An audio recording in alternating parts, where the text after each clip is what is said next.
तो जीके पाठशाला का 11वां पार्ट है जो कि एनटीपीसी स्टेज 2 और ग्रुप डी के लिए काफ़ी महत्वपूर्ण है। एसएससी जीडी का भी एग्ज़ाम आपका आ रहा है तो उसका सिलेबस भी कुछ अलग नहीं है। तो देखिए ये सारा क्वेश्चन हो सकता है आपके शिफ्ट में ही आ जाए, ये काफ़ी महत्वपूर्ण है।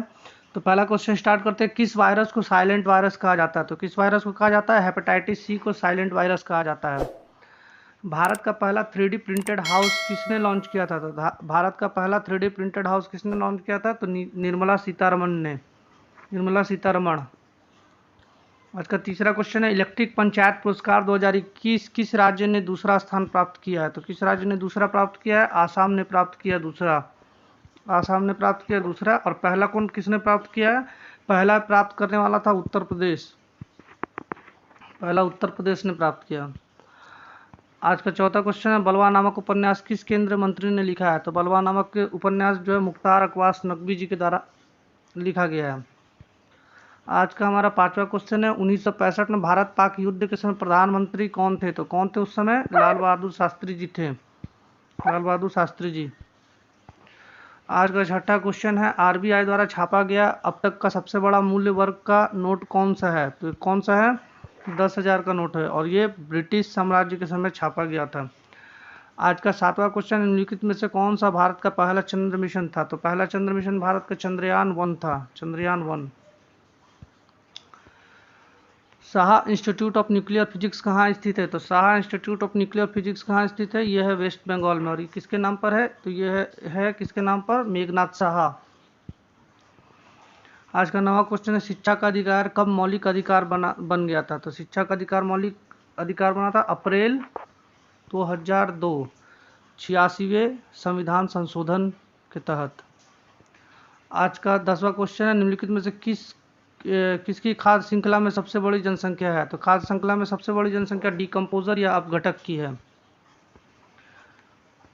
कोरडा रमना किस खेल से संबंधित है? तो कोरडा रमना का संबंध भारोत्तोलन से है, ठीक है, भारोत्तोलन से।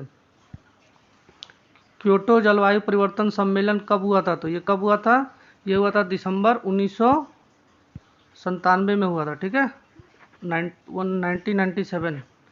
इसको जरा लिख लीजिएगा आप, यहाँ पे ऑप्शन थोड़ा गलत दिया है, 1997, ठीक है, ये 47 नहीं होगा, 7 होगा, ठीक है। अलमाटी बांध किस नदी पर स्थित है? तो अलमाटी बांध किस नदी पर स्थित है? कृष्णा नदी पर। डीवीडी किसका उदाहरण है? तो डीवीडी किसका उदाहरण है? डीवीडी उदाहरण है, यह है ऑप्टिकल डिस्क का, ठीक है, ऑप्टिकल डिस्क। लोसांग उत्सव प्रतिवर्ष किस राज्य में आयोजित किया जाता है? तो लोसांग उत्सव सिक्किम में आयोजित किया जाता है प्रतिवर्ष। धेमसा जो है किस राज्य का आदिवासी और लोकप्रिय नृत्य है? तो किसका है? उड़ीसा का है। कौन सा पेंटिंग का संबंध कांगड़ा घाटी से है? तो कौन सा पेंटिंग है कांगड़ा घाटी से? आप खुद से लगाने की कोशिश कीजिए, फिर मैं आपको आंसर बताता हूँ। पोज करके वीडियो खुद से लगाने की कोशिश कीजिएगा। तो इसका क्या है? डी गुलेर। निम्नलिखित में से यूनेस्को अमूर्त सांस्कृतिक विरासत में शामिल नहीं है, कौन सा है जो शामिल नहीं है? पहले कौन कौन सा शामिल है देखिए, छाऊ नृत्य शामिल है, ठीक है, लद्दाख का बौद्ध भजन भी आता है और वैदिक भजन की परंपरा भी शामिल है। तो कौन सा शामिल नहीं है इसमें? यक्षगान आपका आंसर होगा। तो आपका आंसर क्या होगा? यक्षगान जो है ये शामिल नहीं है, ये शामिल नहीं है, ठीक है, यक्षगान शामिल नहीं है। आज का 9वां क्वेश्चन हमारा है, किस राज्य ने मोक्ष कलश की शुरुआत की थी? मोक्ष कलश की शुरुआत राजस्थान ने की थी।